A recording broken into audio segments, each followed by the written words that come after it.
Hello and welcome to Awesome 1M. In this episode, we feature provincial government concerns on the 2013 and 2014 national budget that were raised in the 2014 Leaders Summit.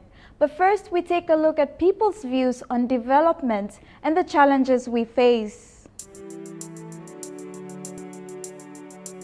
Papua New Guinea has a population of over 7 million people. Around 80% of its population live in rural areas.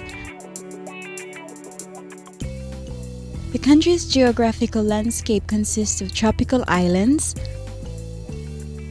valleys, and rough terrains in the highlands, which make it a lot more difficult and challenging for the national government to reach out to its people in terms of delivering basic services such as health and education and other developments.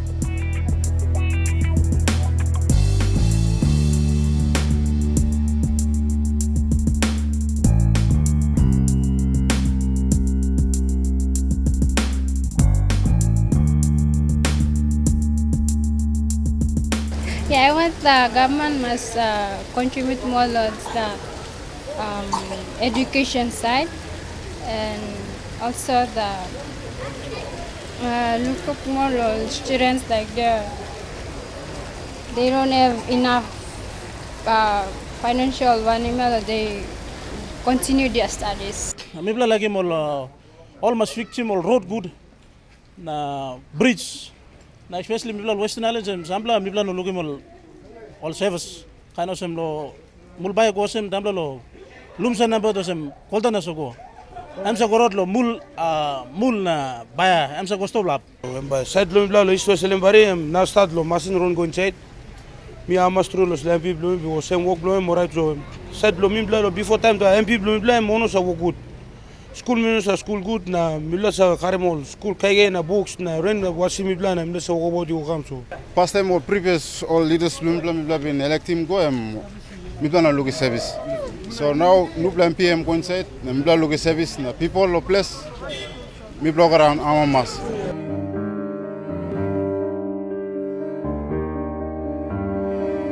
For many people, development is seen as a personal benefit and welfare, which includes quality and accessibility of health education, better roads, expanded markets, and higher commodities. Development may mean many things to many people. The United Nations Development Programme states that people's well-being and their quality of life is the most important measure of whether development is successful. And of course, when you're talking development, the first thing that comes to mind is funding or money.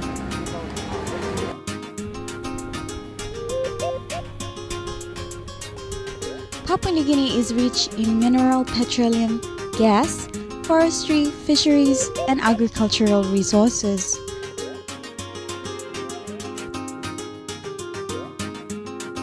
The mining and petroleum industry is the backbone of PNG's economy and contributes over 1/3 of government tax revenue. This is a very well-established mine. It's a mature mine. It's dealing with the social issues more so than anything else and supporting the province, because Oktedi supports this province from here in Tabubu right down through to Daru, and it has a major economic impact in not only financial but also in the social impacts of assisting the population with all sorts of development programs. Under current laws, the PNG government is entitled to take 22.5% equity in any oil and gas project and 30% in mining venture.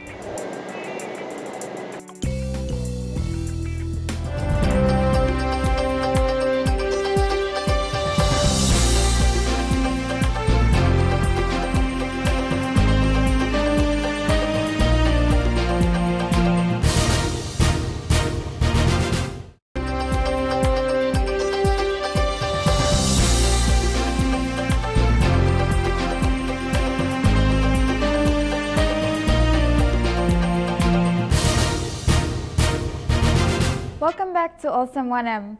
We now take a look at the 2014 national government budget and its key areas. as well as Chimbu province being one of the top-ranked province in terms of budget implementation, management, and accountability.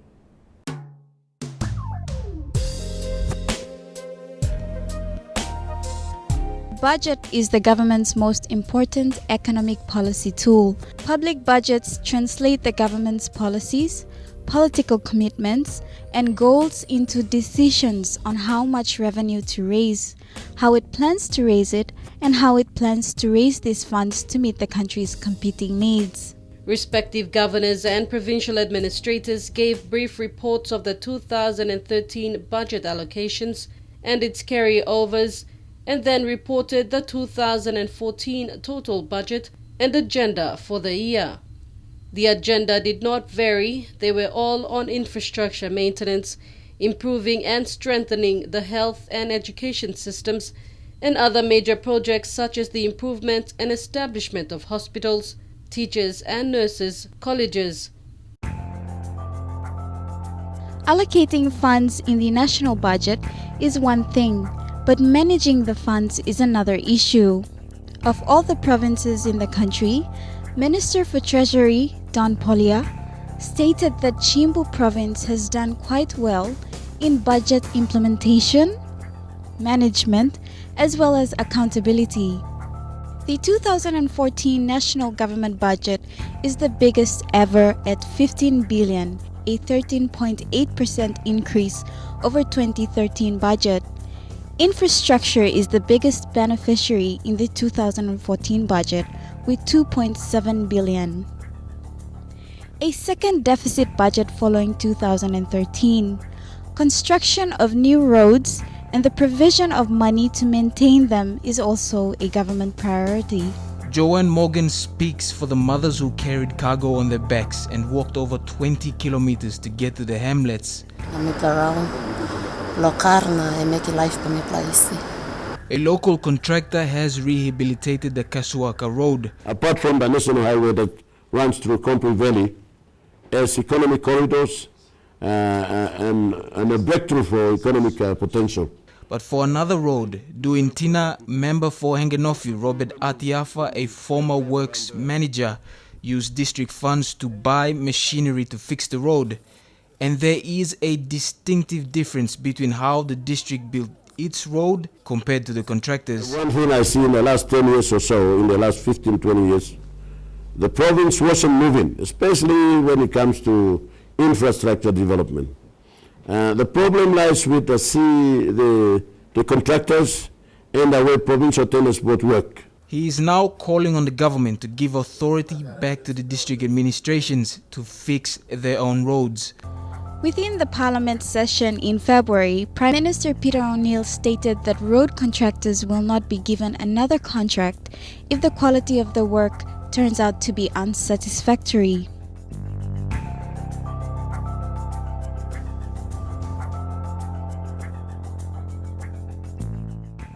Education, another key area within the national government's budget, was allocated 1.5 billion kina. The 2014 academic year then started off with the fee-free policy. The tuition fee-free. Government has introduced that, so it now means over the years the government will be able to address education as a priority. So tuition fee-free, let me come back to it to articulate the point again. 8,419 schools who had their accounts open and have got all the signatures and have got all the necessary requirements by which the money should be given based on the 2013 enrollment figures.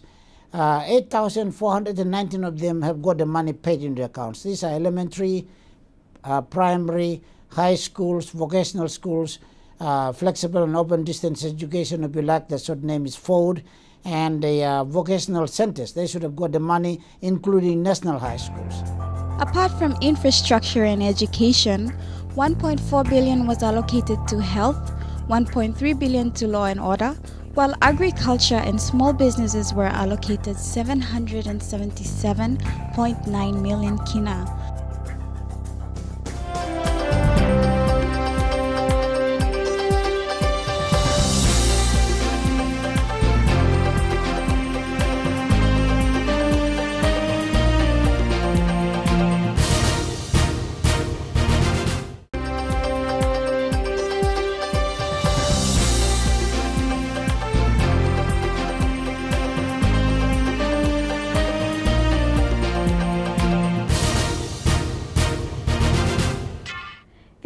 2014 Leaders Summit that was held here in Port Moresby gave provincial governments the opportunity to air their concerns in terms of basic service delivery and other infrastructural developments.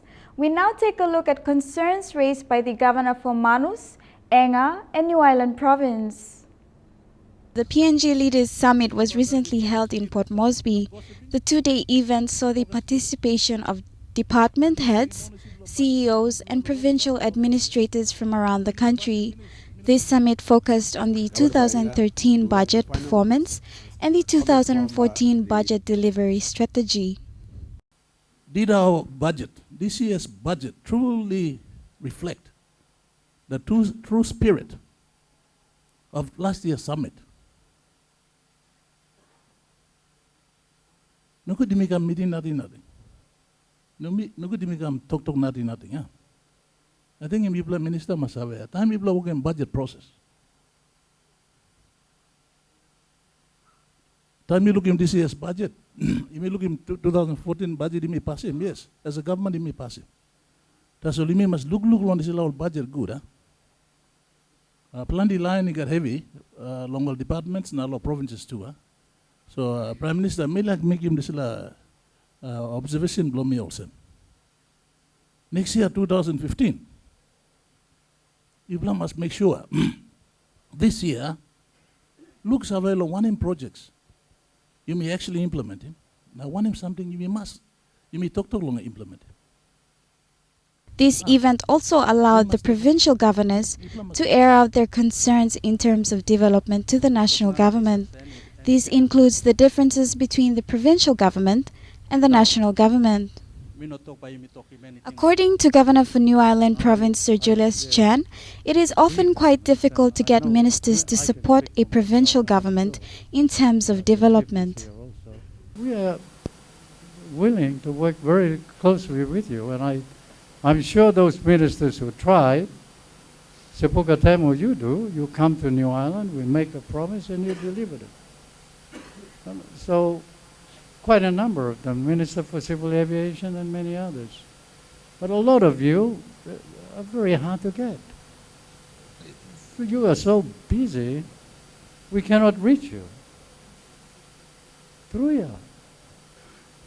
Look, similarly, the state agencies, they come to our province and they behave as if they belong to the different planet. You can't operate like that. So I'm asking the Prime Minister to direct the minister who runs the state to tell them you exist to work with the provincial government, not to row your boats in a different direction. Within the 2014 national budget of 15 billion, each district will receive funding of 10 million kina and provinces will receive 5 million kina each. But when it comes to the whole boundary of Manus. During the summit, Governor for Manus, Charlie Benjamin, highlighted concerns with the amount of money allocated to Manus. Me just like bringing point negro line to me. Lo pasim lo look lo money. I am only one district, one province, which means I have only one open member. The time I come lo money with the PSIP, I get only 5 million kina, which is embarrassingly less than the open members as a governor. But when it comes to providing the services, area of Lomisimes is quite big. It is quite big. And how do you do that? So me talking this flow of passing blah line blame me blow working money blow finance and whatever. In future, I think you should also consider this flow. While you have the formula that is in place, you should look to this plakain.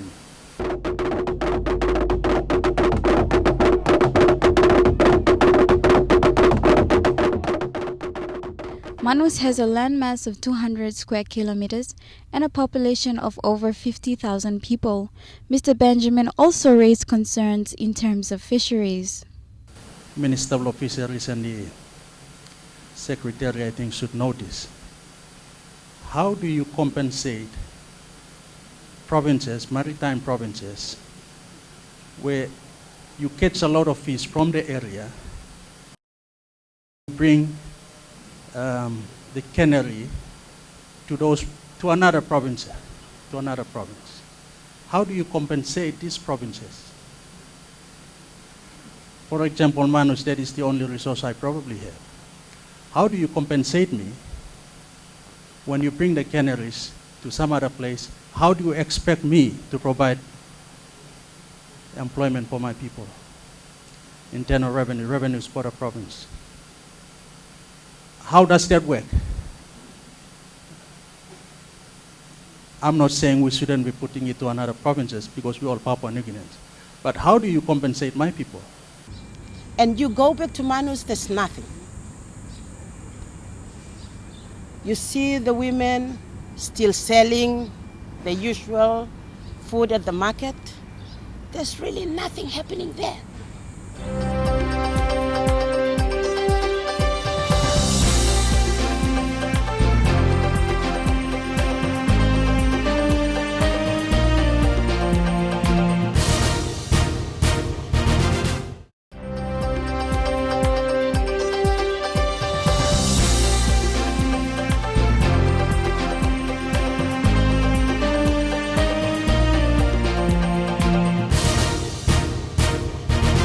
Welcome back to Awesome Wanam as we feature provincial government concerns raised during the 2014 Leaders Summit.